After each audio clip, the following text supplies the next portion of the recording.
Dante's Boxing Nation. Boxing Nation.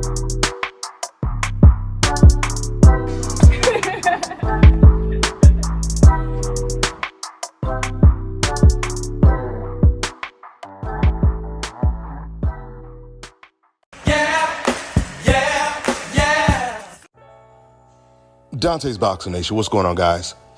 You know, it's unfortunate that boxing is the only sport where athletes, they seldomly ever get asked real questions. In every other sport, real questions is mandated. If you contradicted yourself, reporters are going to remind you right away. But not in the sport of boxing. Because in this sport, 95% of the time, people are asking questions that no one even cares about. Most of the time, boxers and promoters, they're not challenged when they're interviewed. But every once in a blue moon, somebody asks a real tough journalistic question that gets everyone's attention. And Oscar, he was recently asked one of those tough questions. He actually got caught off guard with a tough question because he was used to these YouTube reporters holding his hand throughout the interview. Now, I don't know who asked Oscar this question, but Oscar, he was asked to explain him having a different energy when it comes to his fighter, Ryan Garcia, coming in 3 pounds overweight, not even trying to make the weight, against Devin Haney, despite the fact that Oscar, he empathized with Chris Eubank having to lose a couple ounces of weight fighting against Conor Benn. Now, I just recently made a video showing you guys the video, or at least the thumbnail that Golden Boy Promotions put up on their channel. They put up the fight of Ryan Garcia versus Devin Haney, and as you guys could see in the title, they put down OTD on this day, Devin Haney versus Ryan Garcia. It won't be erased from history.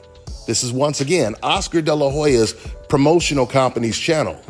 And it's pretty ironic that they use the word history because Oscar De La Hoya and Golden Boy Promotions, they're making history by celebrating a fighter who actually cheated, tested positive for PEDs, and literally had his win erased. I have to say it again, never in the history of the sport of boxing has anyone ever celebrated a cheater, or at least not one that got caught. From Luis Resto to Antonio Margarito, they have all been condemned and denounced. So in this question, it really had Oscar De La Hoya stuck, and eventually he just walked off the interview. Not only was Oscar asked to explain the contradiction when it comes to the 3 pounds that Ryan Garcia had and didn't make weight, but Oscar, he was also asked, why does he look at that fight as a Devin Haney loss and a Ryan Garcia win? This is what Oscar said.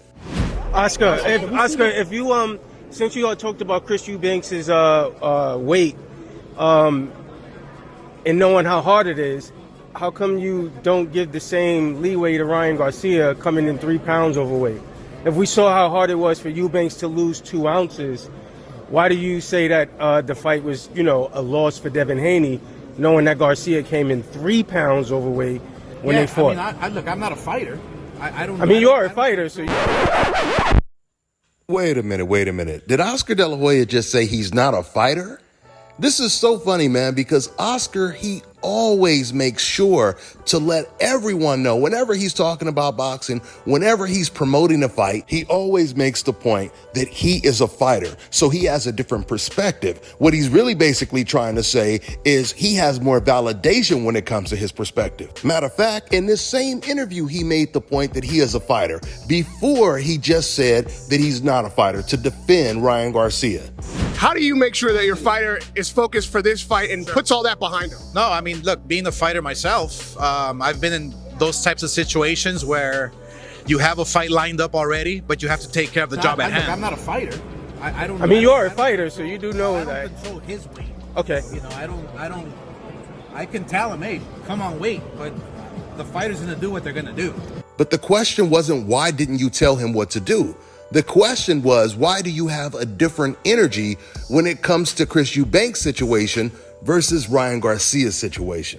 And honestly, reporters should not be afraid to remind Oscar De La Hoya that Ryan Garcia also tested positive for PEDs, and the fight is now considered a no contest. Like I said, if this was any other sport, that's the way the question would have been asked. All right.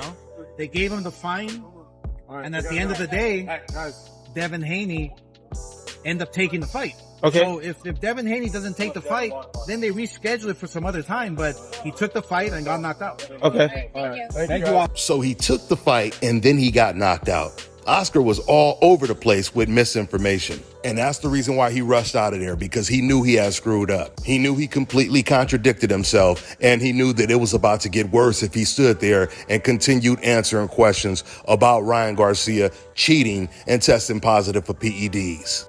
You know what's really crazy is before Devin Haney fought Ryan Garcia, Oscar De La Hoya, he felt for sure Devin Haney was going to win that fight.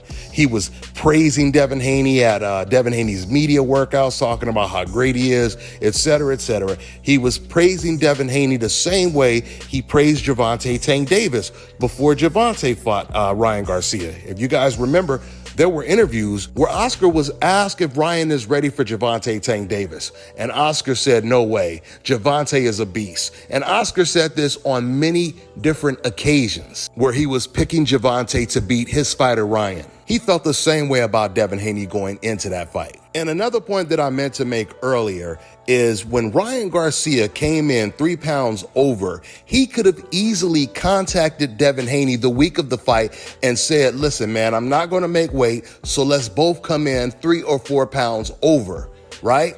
He didn't do that. But he did that when he fought against Duarte. He contacted Oscar Duarte before the fight to let him know he wasn't going to make weight, and they both agreed to come in the same weight. So honestly, even that one tough question that Oscar was asked, that was actually still taking it easy on Oscar because he could have been asked a line of tough questions. But once again, that's the reason why Oscar, he cut that interview short, because he probably was going to get asked more tougher questions. I mean, I will say it is a tough job to have to lie for someone like Ryan Garcia, because there's no way you're going to be able to justify everything that he has done and everything that he has said, which is the reason why Ryan Garcia wanted that lawsuit dropped, because he knew he would have lost. With that being said, I'm going to wrap this video up. That's all I got for now, guys. I'm on to the next one.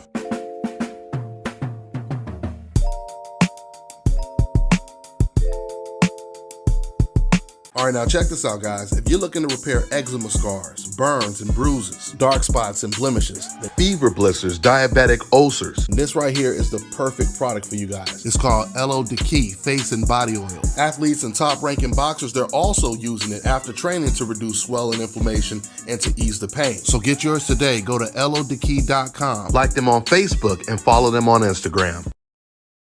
Let me tell you guys about Issa Israel Law Firm. It is a full-service legal practice based in Denver, Colorado, an emerging hub for combat sports and high-altitude training. If you're a fighter inside or outside of the ring and you need a law firm you can trust to fight for you, visit thefighterfirm.com or email help@iilawfirm.com. Legal representation is usually limited to plaintiffs or defendants in Colorado, but iFirm can help anyone in the world with trademarking their business name, logos, and U.S. immigration issues. This brother has been my attorney for a while and helped guide me through all kinds of business and civil issues, so make sure you guys go to thefighterfirm.com.